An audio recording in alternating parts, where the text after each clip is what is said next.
those at all? Now, I'm saying this, I don't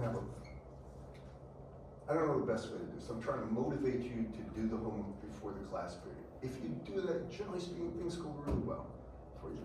If you don't, things, they compound, and by the time it's near the end of the course, you don't even know what you don't know. I'm trying to just do this as a favor to everybody, so. Are we having a quiz this Friday? Yeah. I mean, Monday is Memorial Day, so we're not gonna meet, but Wednesday, you'll get them back. I'll probably post the grades on Canvas. I hope everything works. There's been some problems. Okay. Any questions at all? I'd like to do at least one problem related to the stuff that we covered. Anybody? I think 6.7 would be the best way to go. Why don't you, would you mind just telling me what it is? Let me pull up for you a second. And these are really basic problems. Oh, I think this is the one with x and y variation in the cosine argument, if I'm not mistaken. It says EXYT equals 5 cosine. Okay, hold on. X, y, t is equal to 5 cosine. Pi times 10 to the 6 t minus 3x plus 2y in the AZ direction. AZ, volts per meter. This is a good problem. And then find direction of propagation and h. I want to show you a simple way to do this. Now, I want to tell you one thing about this. This is the kind of problem, if you don't do these things, you won't know what to do with them when they come at you, in my opinion. So just be attentive and listen. First thing I like to do is go to the phasor domain, but I'm going to identify some parameters. Now, everybody looks at this, and the troubling thing is you got an x and a y there. If it was just x or just y, you'd know it'd be propagating in just one direction. You all with me? So there's something about this that's troubling. First, we're going to put it into the phasor domain.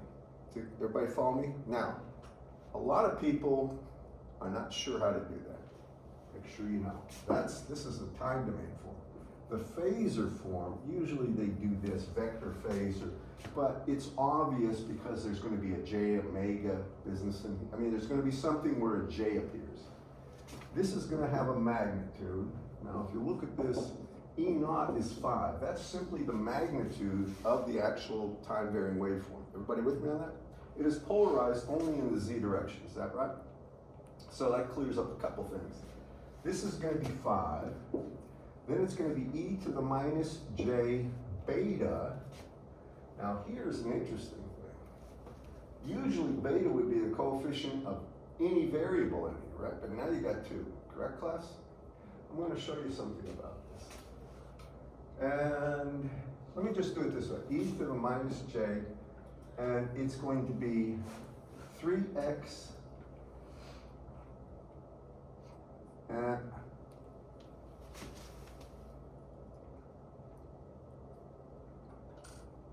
it's going to be times e to the plus j 2y, and it will be in the AZ direction, volts per meter. Now you can take a look at this, and I hope, I'm trying to make that 5 a little better, and I'll get out of your way. If you look at this for a second, that's the phasor form. Remember, e to the j omega t is suppressed, correct, class? But this is a little troubling. Now, the way Wentworth, remember I showed you at the very end of class, I showed you 2 tricks, and I'm going to put them right over here. You're recording? Or that's, there you go. There's 2 tricks. These are for plane wave propagation, and I can tell you this much. You see how the amplitude does not vary with distance, so we know alpha is 0. Can everybody see that? The other thing I'm going to make mention of, if this was a wave that was propagating out radially in all directions and the magnitude was falling, it wouldn't be just 5 here. It would be 5 like over the magnitude, the square root of x squared plus y squared. It would fall off the further away. This is a pure plane wave, okay? Now you don't know the direction it's traveling, but now let me show you what Wentworth's book says. How many of you looked at this one? You asked about it. Have you looked at it? The thing that he does is a couple of curls, but I'm gonna show you something that makes it easier. Let me put this stuff over here. So first, you know that if you have E and you want H, it's equal to 1 over the intrinsic impedance, and it's a unit vector in the direction of propagation crossed into the E field. That's the first. The second is the E field itself is equal to minus eta AP crossed into the H field. These are the two plane wave equations I gave you where you can get one from the other without doing a curl. Do you all remember that? These are real important. I'd know them by Friday for sure. I'd know them like the back of your hand. So when I say this, and I don't remember the page number, but I gave it to you, I know that. If you look at this one, there's no curls or anything. Here's the way Whitworth does this problem. And I'll show you something. He's gonna say, well, I know the curl of E is equal to minus J omega mu H. So, and what does it actually ask for the H field, doesn't it? All right, now you'll notice that curl right here can be done in, well, I'm doing the frequency domain. You can do it in the frequency domain. In the frequency domain, it would be the curl of this. Can you all see this right here? All right, in the curl, I'm not going to put the whole matrix thing or the determinant to define the curl, but this is one way. I'm going to show you an easier way. Now, if you take a look at this, and I divide this by J omega mu, now I have H. Do you all see that? And if I have H, then I can get a unit vector in the direction of propagation. This is the way Whitworth does it. He's going to say a unit vector in the direction of propagation would be given as E crossed H. The reason I'm saying that, E crossed H is actually the power flow, and I'll get to that. How many knew that? Did you from before or not? That is the power flow in watts per meter squared. And if you divide that by the magnitude of E crossed H, now you get AP. And this AP right here is a unit vector in direction of propagation. How many, did you try this one, Chris? Did you look at the solutions? Do you remember him doing that? Yeah. All right, it's a pain. It was awful. Let me try to just say that, and this is a very clumsy way to get this. What I'm about to show you is not this book, so be attentive. And this will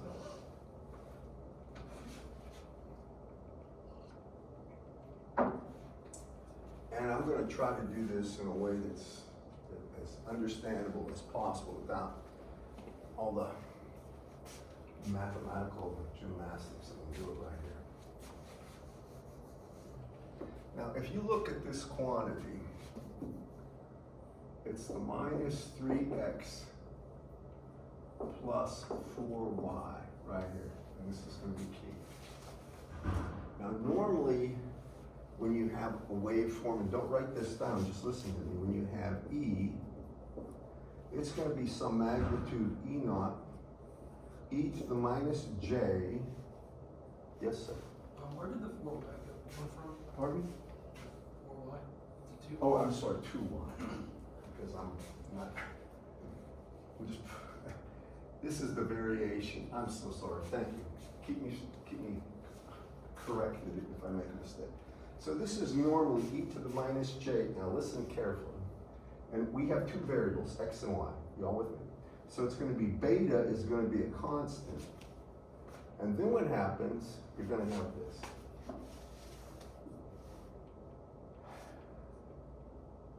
Actually, let me do it this way. This will make more sense. I'm going to call it minus beta x right here. I'm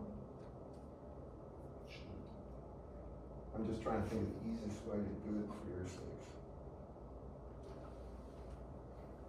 This will do it. Times x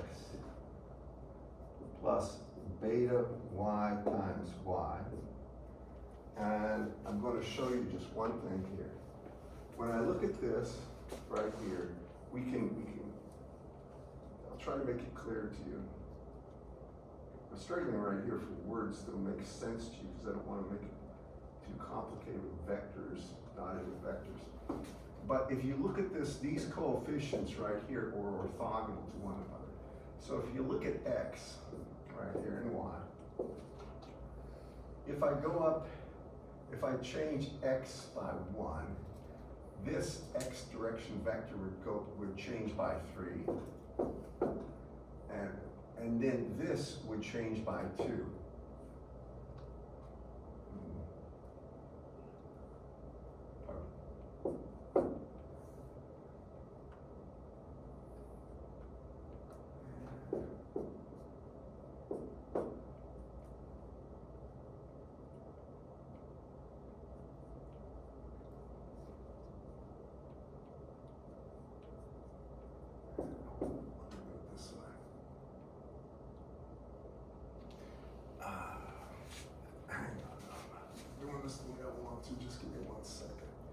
This effectively is like a minus beta here, and then it's going to be x times the sine of some angle theta, and it will be plus, but because there's a plus here, it's going to be minus y times the sine, or cosine, pardon me, this should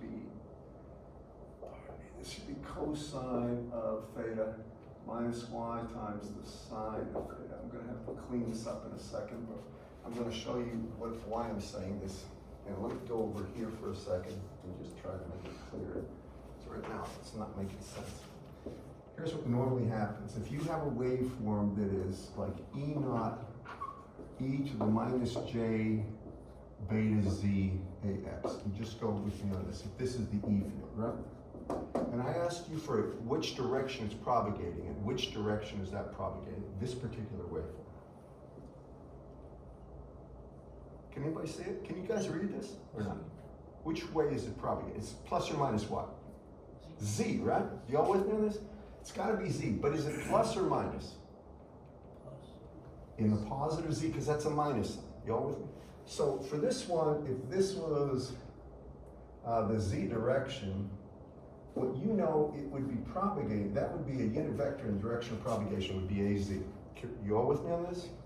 Now, if this was minus beta y, right? If that's Z and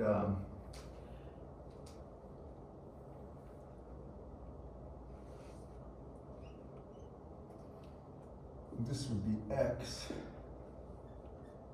and this would be Y, then it would be propagating in the positive y direction. I'm trying to just make a point here. The minus sign in front of here indicates whatever comes next is going to be the actual coefficient x will be indicating the direction of propagation. Just bear with me on this. I was planning to do this a little different, but I'm trying to avoid the curls. That's what I'm really doing. So now I'm going to show you something when you look here. You got minus 3x plus 2y. If it was just 3x, it would be going in the x direction. Do you all see that positive x? If it was just j2y, the minus y direction. You all with me on this? Now here's the deal. If you take a look at this, the actual value of beta, the magnitude of beta, is going to be equal to the square root of both 3 squared plus 2 squared. So you want to take the coefficients of x or y or z or whatever the coefficients are, and you square them and take the square root. Y'all hear me? That will give you beta. To figure out the direction, I'll show you how we do it. If this is x and this is y, remember, negative means it's actually going in a positive direction. You with me on this, class? Can you follow me on this? I don't want to go through the curl and show you how all this comes out of it, because it's a kind of an irritating long route. But I'm trying to show you how to get it. Now, that is positive by 3. So it's going 3 places in the x direction positive. Just watch this. 1, 2, 3. And it's going 2 units in the y direction. You all with me? So this is gonna be 1, 2. And if you look here, a unit vector in the direction of propagation will be in that direction. Can you appreciate that? Now, it is a unit vector, which means it has a magnitude of 1. You with me? Can you see it? You're way over there. You used to be over here. I'm locked in, sir. All right, I can follow. I can follow. Are we missing somebody? 4, 6, 8. I thought we had 11. Maybe somebody decided to drop. I don't know. Anyway, so how do you get this? Now listen, it's got to be a unit vector, right? The way you get it is simply, what is this diagonal right here? Well, it's the square root of 3 squared plus 2 squared, right? You agree with that? So if I look at this, the magnitude of this whole thing is going to be, whatever you want to call it. To get a unit vector in direction of propagation, what I do is take these actual values that I've got here in terms of a coefficient AX. So it's going to be 3AX, but it's going to be 2 minus 2AY. Then you divide that by the magnitude. And the magnitude would be square root of 3 squared plus 2 squared. So I can say a unit vector in the direction of propagation is going to be 3AX minus 2AY.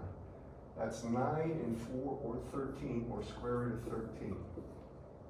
That's what the unit vector is. Does he ask for that? I think he does, doesn't he? Yes. Yes. Okay. Now, to write this, I put it in terms of beta x and beta y here. Beta y is going to be negative in here, but I'm going to write it down over here. And I'll give you another example so it really kind of reinforces what we're talking about. You can do the curls if you want, but I always avoid them.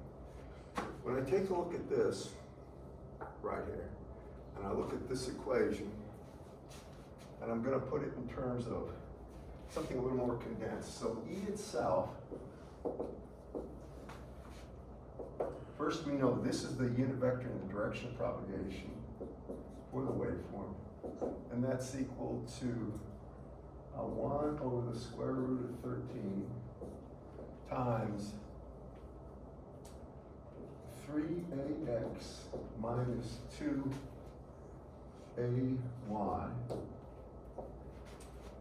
Now the E field itself would be, I can write it this way too, it's going to be E naught right here, or I can, sorry, it's 5.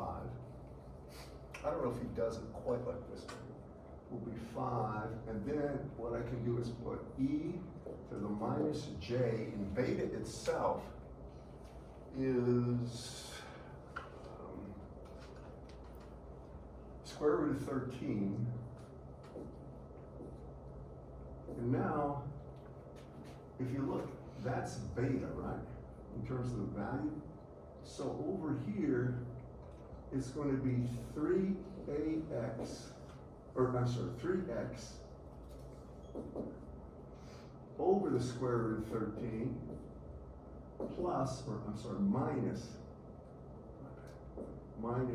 2Y over the square root of 13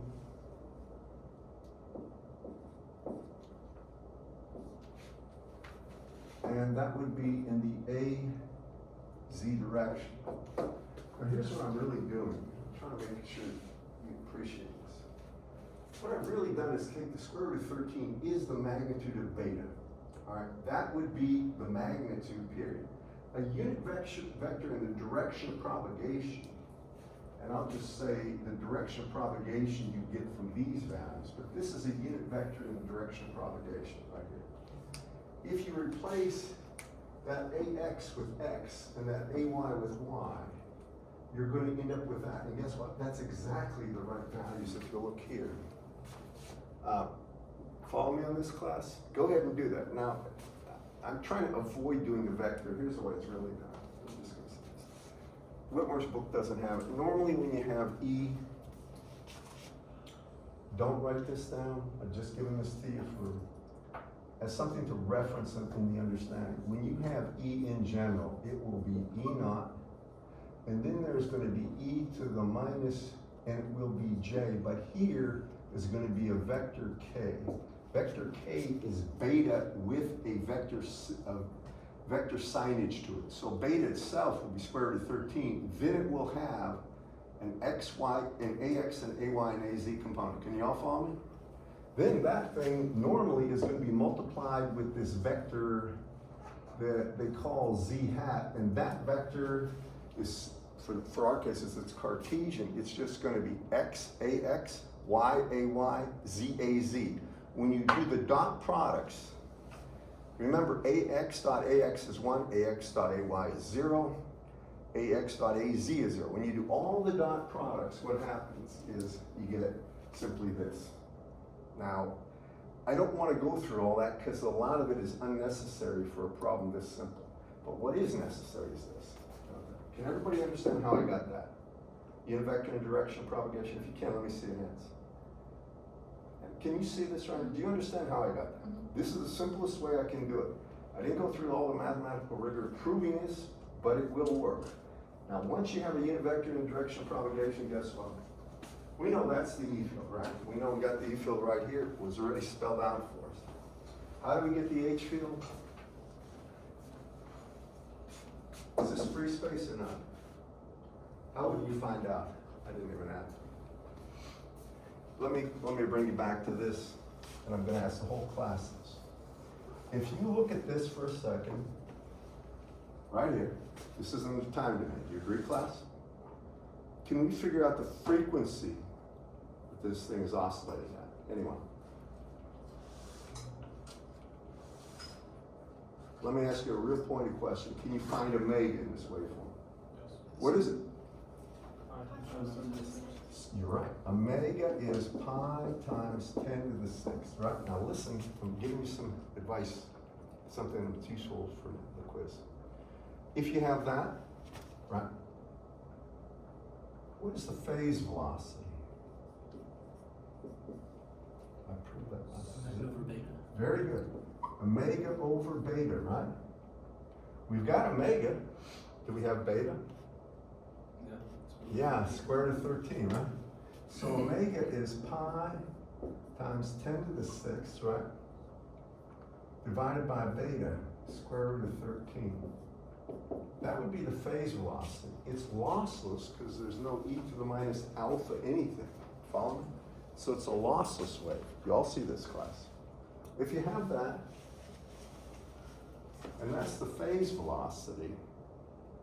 Now, did he, in this problem, did he state if it's non-magnetic or not? You sure?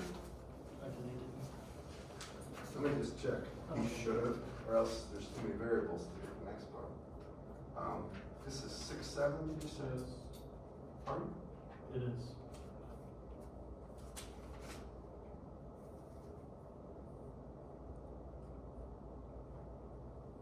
Oh, all right, so this is a really goofy problem. First of all, this problem is going to violate the speed of light concept. It's going to violate a few things, but the whole idea is he's going to get curl of H. Listen to me now. He's going to get he's going to get the H field by taking the curl of E, right? In doing so, I erased this, but just listen, you'll see why.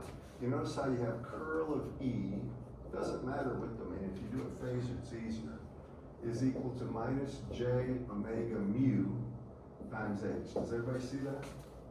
You can get H this way. Here's the problem. What do you do with mu? If you don't state it explicitly, then you really can't get H. Do you follow me on this, class?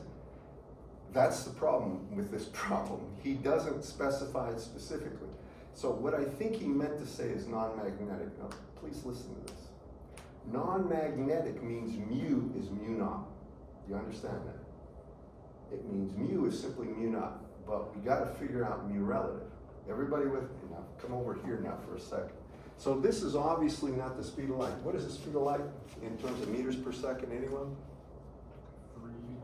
3 times 10 to the 8th meters per second, an approximation, very high level, very, very accurate approximation. It's 2.99, all this crap. It's times 10 to the minus, or 10 to the 8th meters per second. This is 3 times 10 to the 8th is close. What do you notice about it? It's 2 orders of magnitude less, right? It's not moving at the speed of light. Now, he didn't give you mu relative, And he didn't say it's non-magnetic. But if he doesn't give you something like it's non-magnetic, you won't be able to get the rest. And here's why. You agree it's lossless, class? And the way you find out, there's no e to the minus anything. You all follow me? There is no alpha. No alpha, no problem, it's lossless. It means sigma is 0. Got that? That's what that's saying. Now, if that's the case, look back over here. If sigma is 0, and we look at the propagation constant, this is a little much, but listen, propagation constant was equal to alpha plus j beta, correct, class? You'll need to know this one. Propagation constant is equal to square root of j omega mu times sigma plus j omega epsilon. Are you all with me on that? That is just a statement of fact based on the wave equation, and we created that variable. We call it the propagation constant. I want to make sure I get this right. You got everything? Mm-hmm. In the back, you good? Well, if sigma is 0, I got j omega mu times j omega epsilon, right? It means I only have beta. That goes away, and I can say j beta is equal to j omega times square root of mu epsilon. Can you all see that?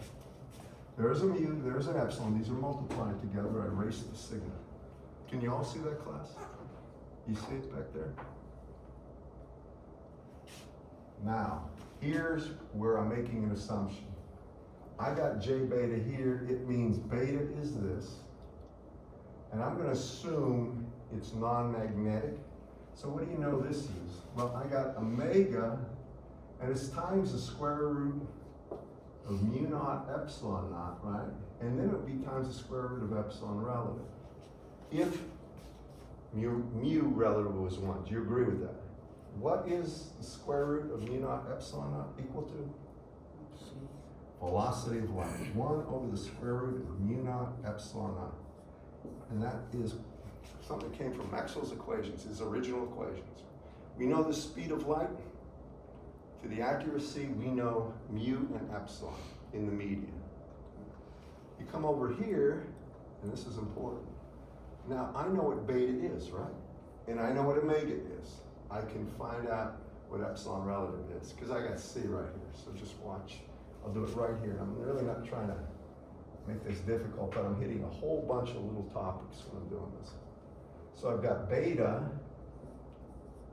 is equal to omega divided by C times square root of epsilon relative. First, do we concur on that, everyone? Mm-hmm. And what does that mean epsilon relative is? Well, it's beta times C over omega squared would be equal to epsilon relative. You're going to see this is ginormous, I think. Do you agree with that? If you have a calculator, this is where I need your help. Okay, beta for this one is square root of 13, correct? Squared is 13, so I have 13. Right, and then I have C squared, that's 3 times 10 to the 8th squared, but I'm going to do something.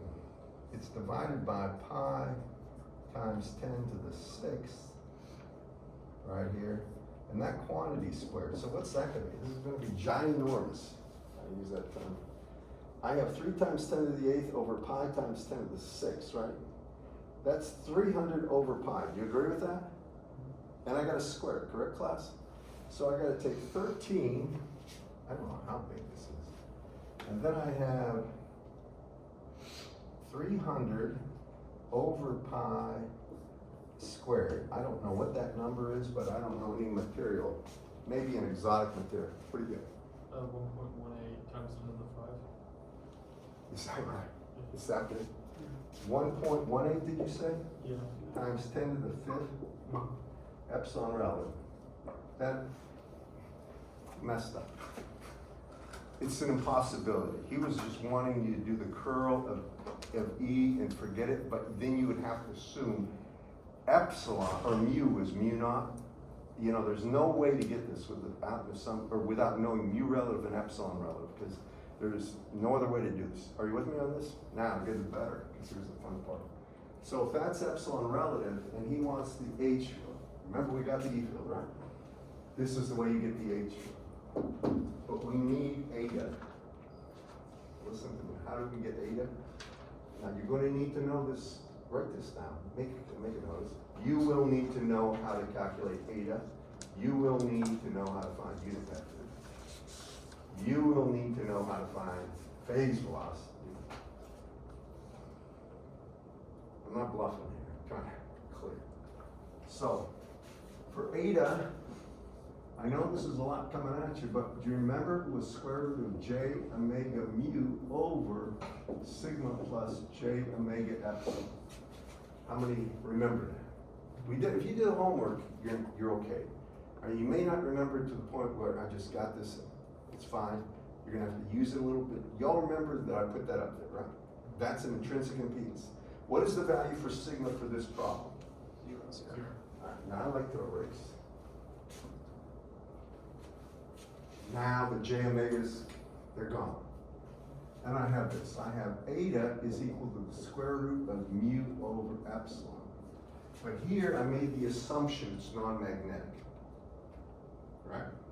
And I have, therefore, I'm going to say this is really square root of mu naught over epsilon naught times the square root of 1 over epsilon relative. Here's where I need your calculator again.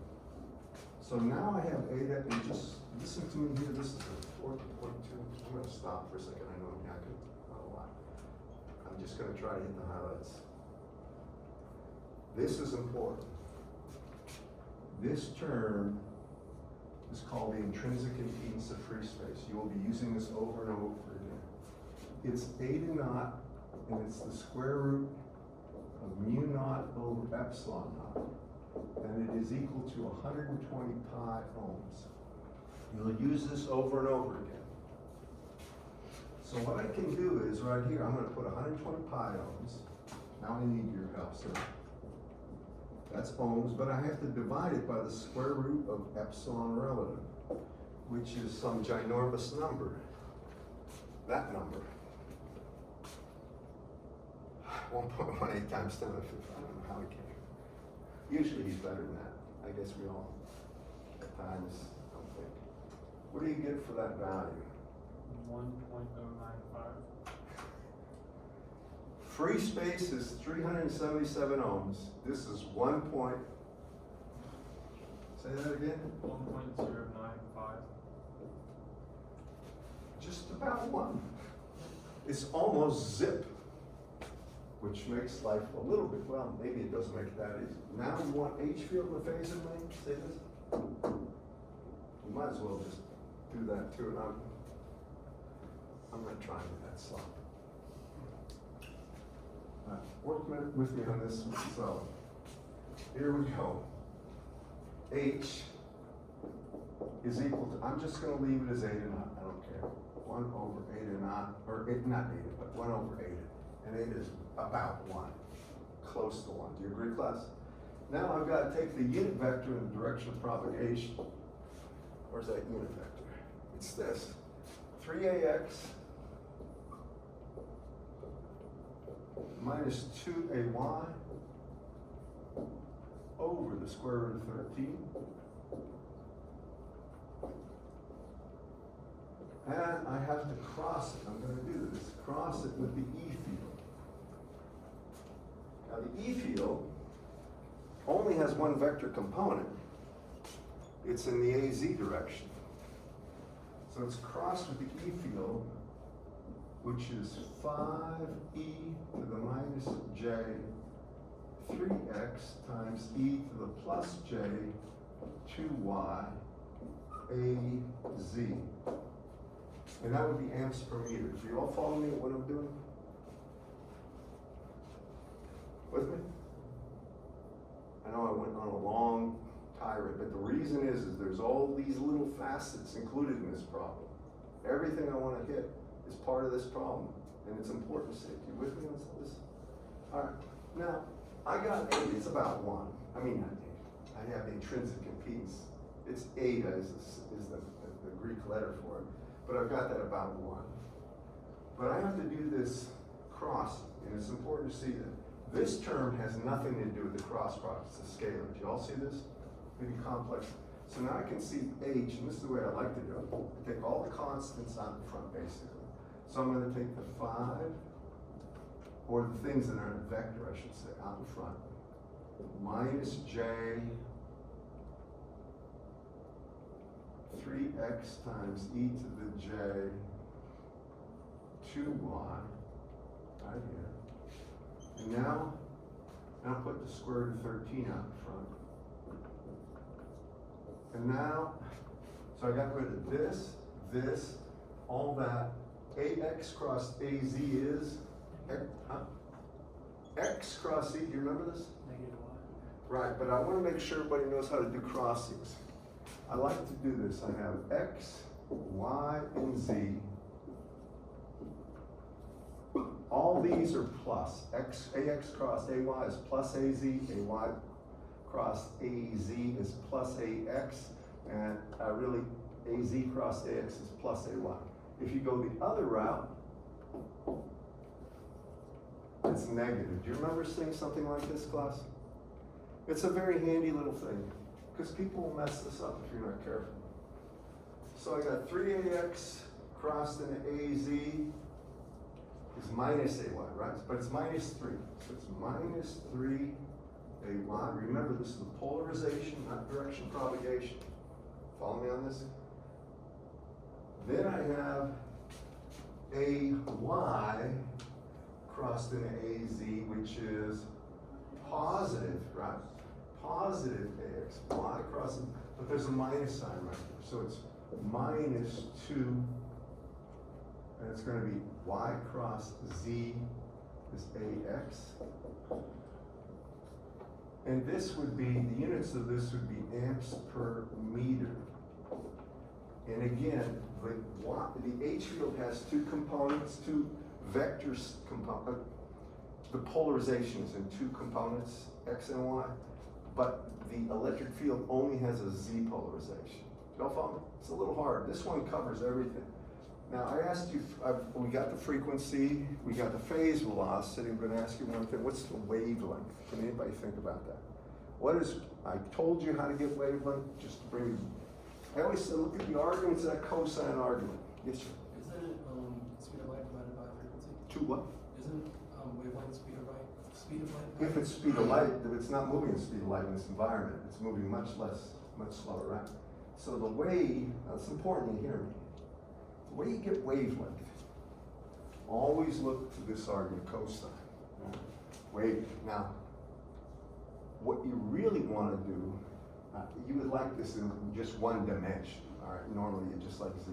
But remember what I told you, get rid of the omega t crap, and then see when that dimension changes by 2 pi. Do you remember that? So you say, and I'm just gonna, we know what beta is. Do you agree with that? Anytime you have something like this, you want wavelength, beta itself, right there, times the wavelength. Every time you go 2 pi in that argument, beta times the wavelength. Wavelength is going to be exactly 360 degrees or 2 pi radians. That's equal to 2 pi. So lambda is equal to 2 pi over beta. Now we have beta is square root of 13, correct? So we have wavelength. A lot of little things that are linked together. You get confused if you don't do several of these problems. And in doing so, ask yourself the logical question. What would the impedance be? Characteristic impedance of the meter. What would the velocity be? What would the direction of propagation be? That was a little much because I didn't have time to tell you that E cross H is going to be the power in watts per meter squared in the direction the wave is moving. I didn't say that, but I want to just mention this now. This is probably a lecture that I'm throwing too much at you, but this problem is so perfect for you. I think you can see how it fits. But listen to me, here's how you get this directional propagation. And this is simple. First, I think that's it for the problem. Did they ask anything else in there? That was a, what H in the time domain, but yeah. If you want to go to the time domain, we can. If we want to just take the H field to the time domain right here, I don't know what these coefficients all come down to, but I'll show you exactly how to do it. because it's not hard. Once we have in the phasor domain, anytime you have a phasor waveform and you want to go to time, it becomes trivial. To get the H field in the time domain, the only thing you do is say it's the real part of e to the j omega t times H field in the phasor domain. As before, it's the same thing. Now, what we'll do is pull out a cos, there's gonna be cosines in there. You with me?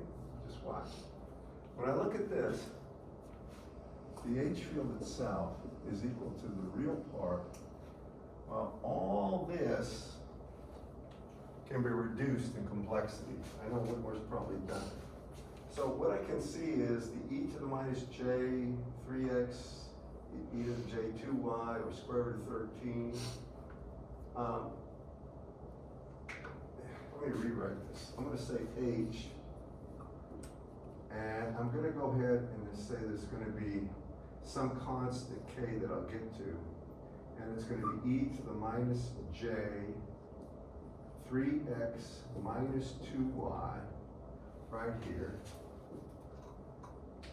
and then you're going to have minus 3ay,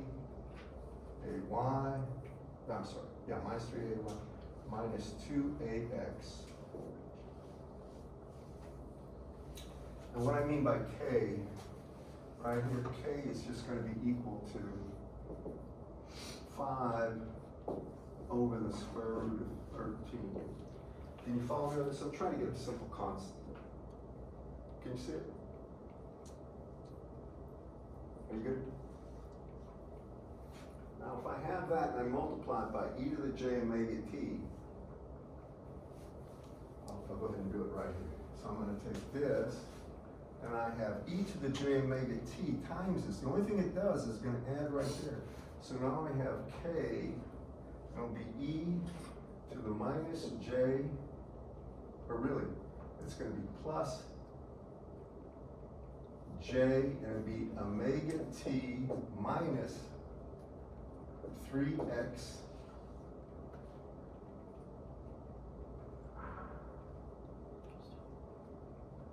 plus 2y, and then you got this stuff, minus 3ay minus 2ax. Give me a second to get out of your way. Are you with me on this, class? When you do this whole business, when I take the real part, the only thing I'm going to do is take this and expand it with Euler's. Remember, e to the j of omega t minus 3x plus 2y is cosine of all that, plus j sine of all that, right? In the real part, it's just going to be the cosine. So the H field itself in the time domain, you tell me if this is right. And I'll call it a function of x, y, and t will be k as such, and then it's going to be times cosine of omega t minus 3x plus 2y, and then you're going to have this vector minus 3ay minus 2ax. Now if you look at his answer, he probably goes through and multiplies k times minus 3 and k times minus 2. But do you have the solutions, Christian, or anybody to this? You're going to see this is what he has. The argument will be the same as it was for the or to the electric field. It'll be cosine of omega t minus 3x plus 2y, but there will be k that I've defined as 5 over 13, bless you, times minus 3 here, and then there will be that k times minus 2 here, and that will be the value. Is that what he has, Bob? Yeah, he just multiplies it all out. Yeah, you can do that, but that's how you get it. Now, it seems like a lot, but you can handle this. The real trick is rushing. The real trick to this whole thing is make absolutely sure when you look at this, the first thing for everything else, look and see if the velocity of propagation, if v phase is equal to the speed of light. If it is, then mu naught and epsilon naught are both. I mean, mu relative and epsilon relative are 1, and then the power gets trivial. You all with me? Make sure you know how to do that. Honestly, how many tried that problem? I'm glad you did, but you didn't? You see what I'm saying? I do not like the curl. I mean, if you want to do curl V, knock yourself out, but Yeah, that's kind of nasty. that's the easiest way to get the unit vector and direction propagation. And I'll ask you another problem since this one went overboard, I'd say. A simple problem based on what we just talked about. This is sort of a, give you a glimpse of what might come at on Friday.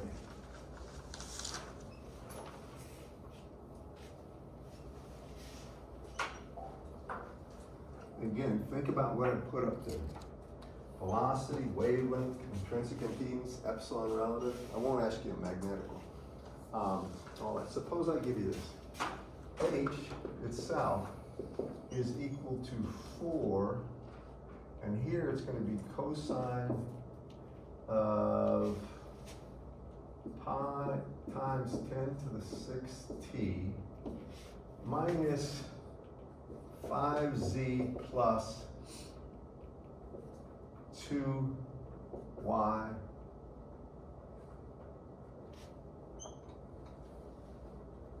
and I'm going to put it AX amps per meter. Y'all with me? That's the H field. I didn't state this explicitly, but I want to tell you this much. Both the H field and the E field travel in the same direction. They are inseparable in terms of their propagation direction. They both go in the same direction. Y'all with me? They both have the same frequency. The only thing that can happen is, if it's lossy, there can be a slight phase added to the, or subtracted from the H field, but don't worry about that. That's a trivial thing. Y'all with me? So, knowing that, first thing I want you to do is tell me, if I asked you, what beta is. That's the first thing. Can anybody just, the magnitude of beta, not the vector.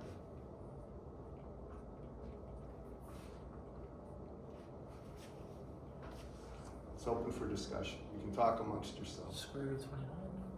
Well, how did you get it? What he's doing is he's going ahead, and what did he do?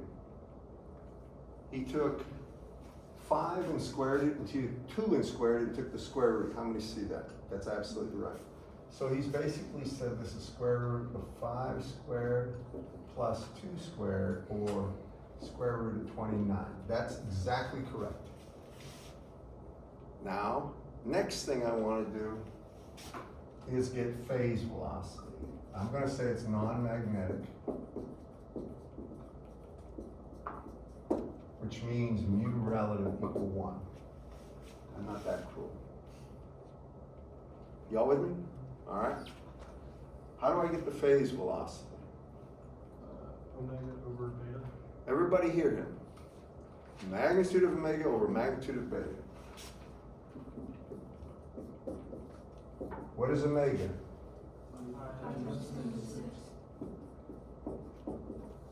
Over beta, which is going to be square root of 29. This is another real wacko problem. What do you get this? It's scary slow. That's what it is. Usually metals are the only thing that can get this thing going that slow. 5.8 times 1.5. 10 to the 5th meters per second slow. Right?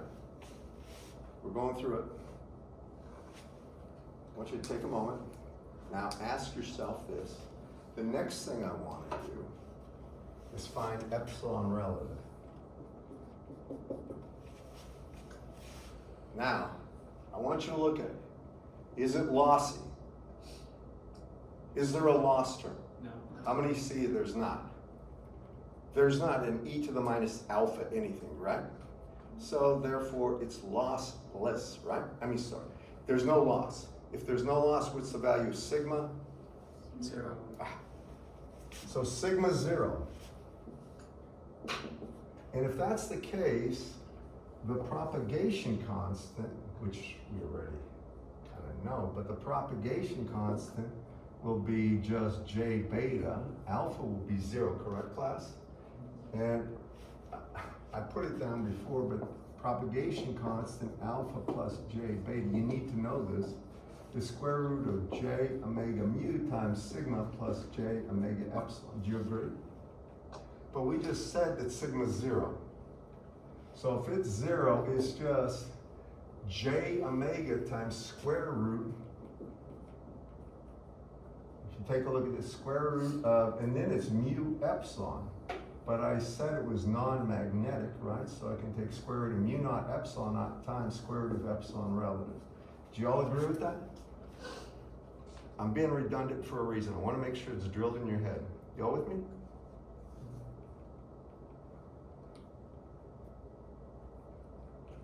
I'm trying to allow for time because I realize I love these pads, but I don't think I could keep up with a lot of my professors that I had with that thing. I always did shorthand notes and just circle stuff and little arrows.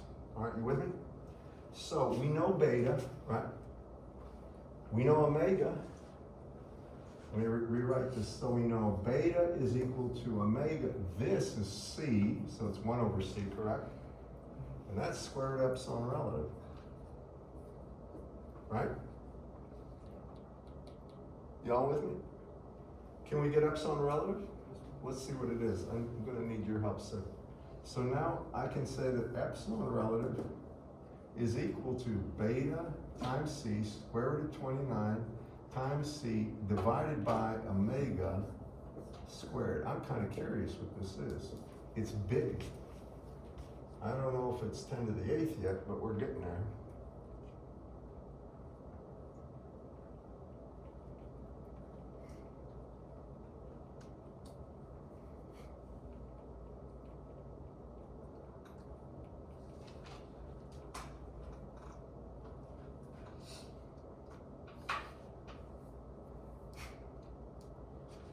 I'm trying to do this to make sure you have it in front of you. Let me look at this. No?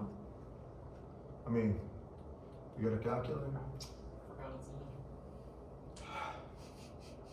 I got one gentleman with a calculator. I'm very thankful you have one. Oh, she's got one too. Go ahead. Did you get it? 8.6 times 10 to the 8. Anybody confirm? That's huge. Yeah, that is huge. It might be right. That's square root of 29.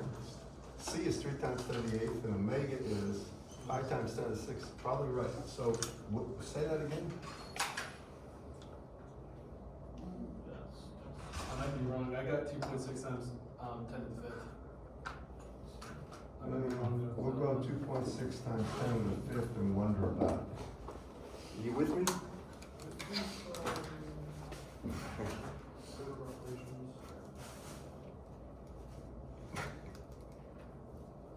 No? Well, look, guys, I'm not gonna argue about this. You got the term, you got beta, you got C. You got omega, you can punch that in and square it, all right? I'm convinced we can do that. Yeah. All right, now we've got that. We're not done yet. I haven't even got directional propagation. Let me erase all this. But the next thing I want is eta. And it's lossless, right?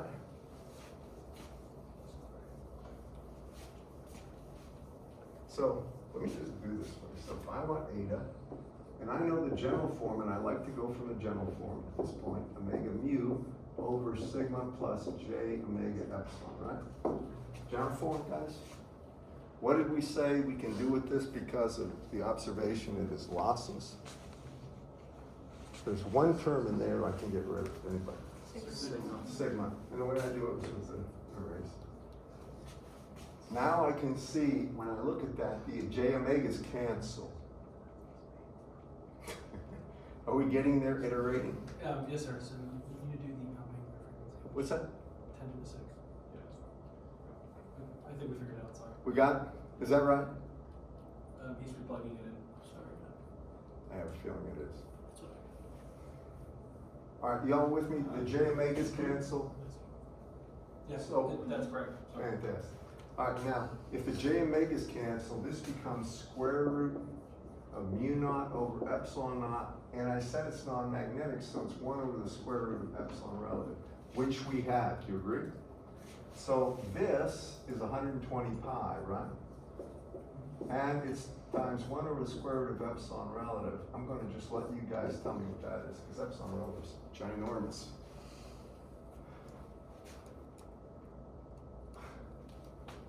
It's about 1 ohm, less than an ohm, I think. What did you get? 0.73. Hmm? 0.73. 0.73 ohms. Well, that's what it is for the values, I guess.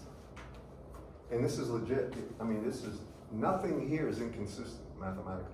It's all mathematically consistent. I've got eta, right?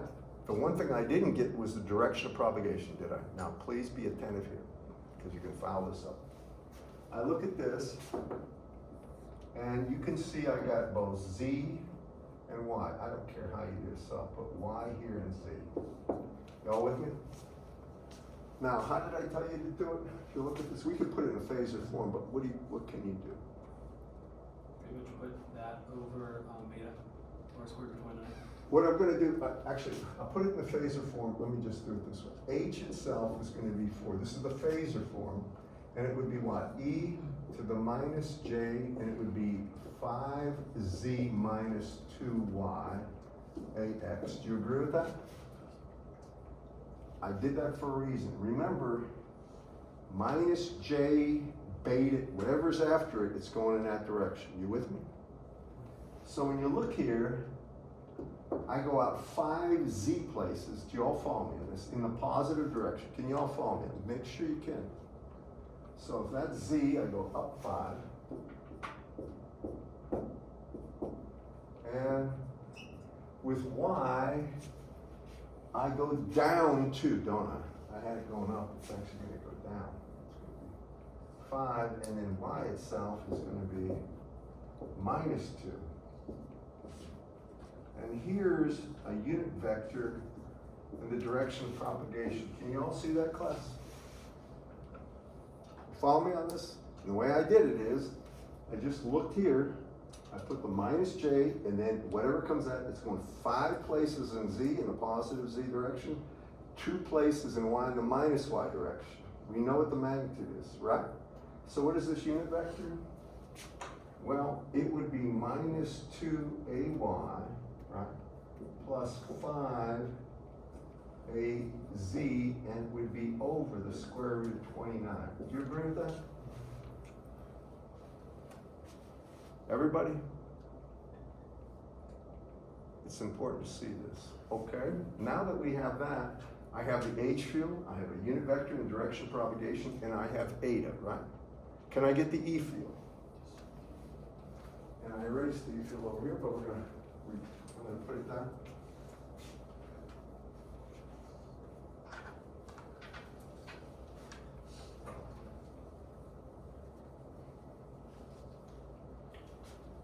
So remember, H field, if we have E field, is 1 over eta, unit vector in direction of propagation crossing the E field.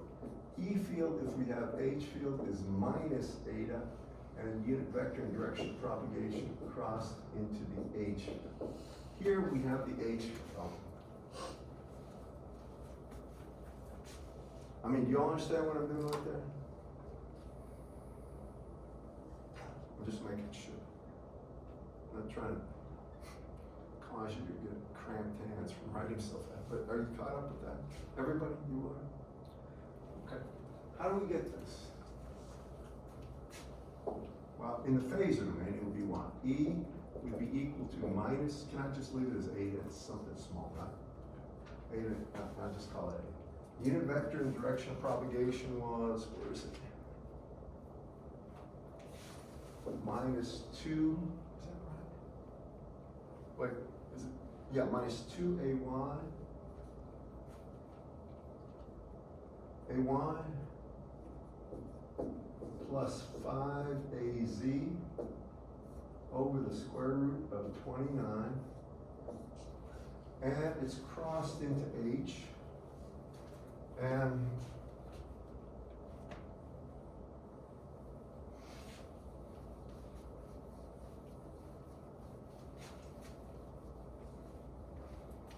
this is our H field of phase domain, right? So it's crossed into 4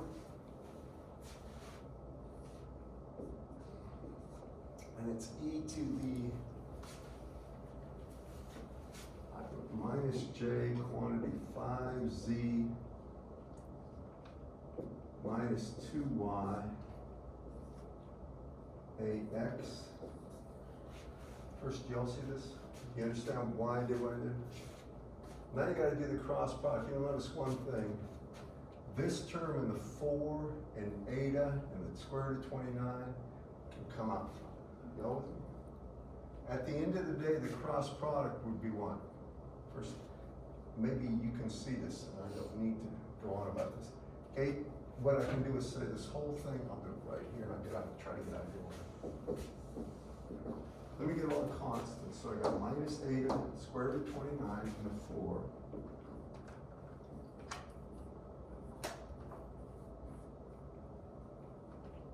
Then I can take this term, e to the minus j 5z minus 2y here.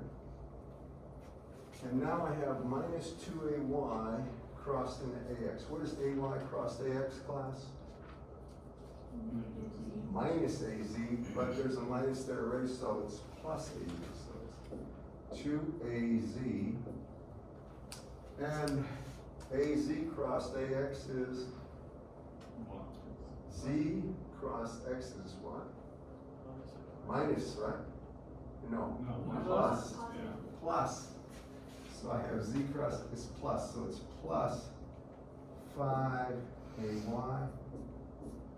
And if you did the math on this one, I mean, punch these numbers in, that would be the E field, right?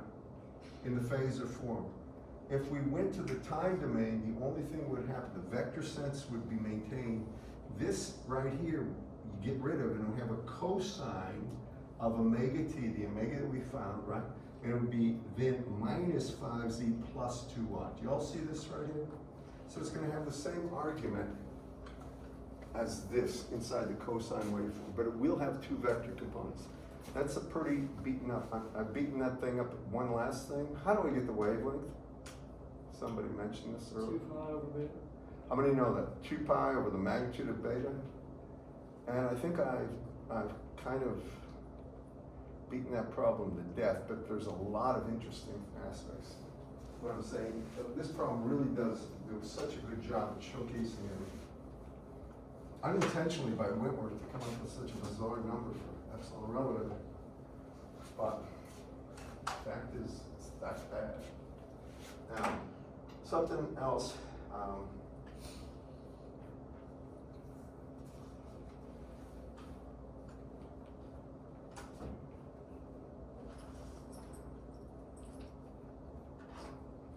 Now we're going to talk about, there's two things I want to talk about. Propagation in conductors and propagation in dielectrics. First, I want to ask you, if I asked you for an example, suppose you're interviewing of a conductor, a good conductor, what would you think? Copper, silver, gold, platinum, metals. Metals have that electron superfluid in material physics. And the electrons are free to move all over. There's almost no resistance. I mean, good copper wires and silver, so is even at room temperatures, is still very, very good conductor. Almost no resistance, right? What's an example of an insulator? An insulator is something that doesn't conduct well. What? Rubber, yeah. Polystyrene, right? Mica. Anything that would be used as a dielectric for a capacitor is a good insulator. Now, the one thing about an insulator different from a conductor is, because an insulator prevents, tries to stop current from flowing or charge, it has what's called a breakdown threshold, where if you exceed a certain electric field strength, you basically get something akin to a lightning start, a flash of. Has anybody ever blown up a capacitor or anything like that, or seen them blow? Well, my old lab students they made an effort to really blow things up at least once in a while to make sure everybody's paying attention. Yeah, they blow up. And the crack and noise is from the thermal expansion that goes on. It's just like a firecracker, literally. So, to give you a little bit better idea of where we're going, This is air. Does anybody know what it takes the electric field in air to be? It's called breakdown strength of air before you get an arc, before you get mini lightning, you might say. Ionization. Anybody? 3 million volts per meter. That's not a lot when you think about volts per centimeter. Right? That's what? 30,000 volts per centimeter, right?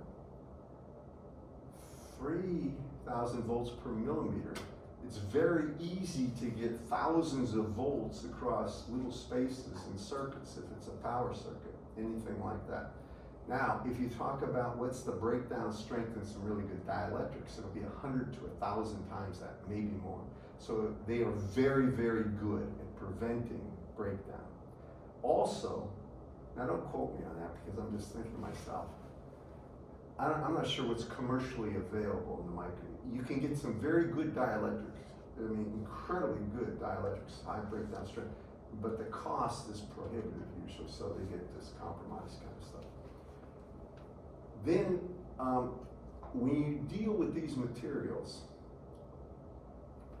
especially metals, the thing is, sigma is so large with metals, is that the propagation constant, a lot of this stuff, it causes velocity to become super low. Now let me just show you this, and I want to make sure I'm clear about this. We're going to start over here, and we're going to talk about metals. Give me a little, I'm trying to give you like some information when you're thinking about why we're doing this. We're doing it because these are real materials, and in real engineering, you do this kind of stuff routinely. You have to deal with all sorts of, I would say, physically limiting factors that you can't work around. It'd be great to have a dielectric breakdown strength of like 100 billion volts per meter, but that's not feasible. Just this. So if we talk about stuff, when we talk about metals, what we mean is good conductors. And here's sort of the general rule for a good conductor. I'm going to tell you what it means. Anytime you look at curl of H, you get something where you have a sigma E term. That's called a conduction current term. That sigma tells you, if you multiply it by the electric field applied, how much current, how much J there is, what the current density is. Do y'all remember that? The symbol usually here is J. Then you get this, and I'm putting this in the phasor domain for a reason. You get plus J omega epsilon times E. Now this term is actually something that has to do with displacement current.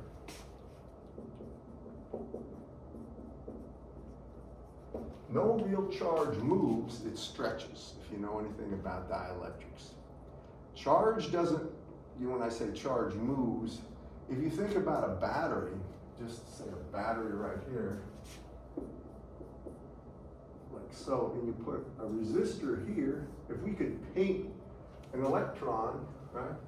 Real current goes this way, but electrons would go in the opposite direction. We can watch that thing moving through the circuit. You know, it moves right through the resistor. Do you all follow me? That charge is could flow. It's unbound.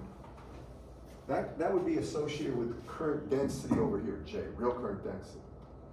But if you have a capacitor, an ideal capacitor, and you put a voltage here, it has to be a time varying voltage, plus or minus some V of t, no charge really flows there, does it? What happens is you're going to have an accumulation of one charge on this plate, an exact opposite on that plate. And the charge is displaced, and that displaced charge will allow a pseudo current to flow back and forth through that capacitor, all right? But no real charge moves through there. Do you all follow me on this? There is a current, but it's a time varying current, and the net sum of that, of the current, if you integrated the current over time from 0 to infinity, be 0. Nothing really moves through there, but things that are displaced, you might say. Okay, now when we talk about metals, the hallmark of a metal, or a good conductor, let me use the word good conductor, this is it. It means that sigma is much, much greater than the magnitude of J omega epsilon, and that's all it means. You with me on that? A good conductor, I mean, now you can't have a good conductor, you can't have a good dielectric when the frequency is 0. And here's why. Because 0 times anything is 0. This will always be, anything finite there for sigma means at DC, it's going to be a great conductor, always. But we don't work in DC. It doesn't matter what it is, because omega is 0. So when we look at this, and we're talking about metals, good conductors, we assume sigma is much, much greater than omega epsilon. And now when we look at the propagation constant, it's equal to the square root of j omega mu, and now it's just sigma. You can get rid of the plus j omega epsilon. Do you all follow me on that? Because we're assuming it's orders and orders of magnitude larger. Now, this means that gamma here, and I'm going to just have to cut to the chase here. When you do the square root of j, you can restate j is equal to e to the j pi over 2, or e to the j 90 degrees. How many know that? Do you remember that? It's another way of expressing j. It's an imaginary number. I know it means square root of minus 1. But really, and frankly, the way that's most useful here is thinking about this. What's the square root of e to the a? It's really e to the a over 2. Do you all remember that? So this is going to be, the square root of j is simply going to be e to the j pi over 4, 45 degrees. And if you expand that by Euler's, you get cosine of 45 plus j sine. Just listen to me now.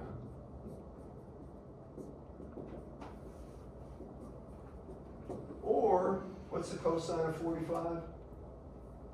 The same thing as sine of 45. Square root of 2 over 2. 1 over square root of 2, that's right. It's 1 over the square root of 2, 1 plus a j. Now, I said that for a reason. You all with me? I want you to just bear, I know I'm throwing this out at the end, but just hang on. You all with me, class? Listen. See that square root of j there? This is only for good conductors. I replace it with this, and here's what I get. I get 1 plus j, and I got a square root of 2 here left. Just listen. Pick that square root of 2 and bring it inside here. See the omega? Omega is 2 pi f, right?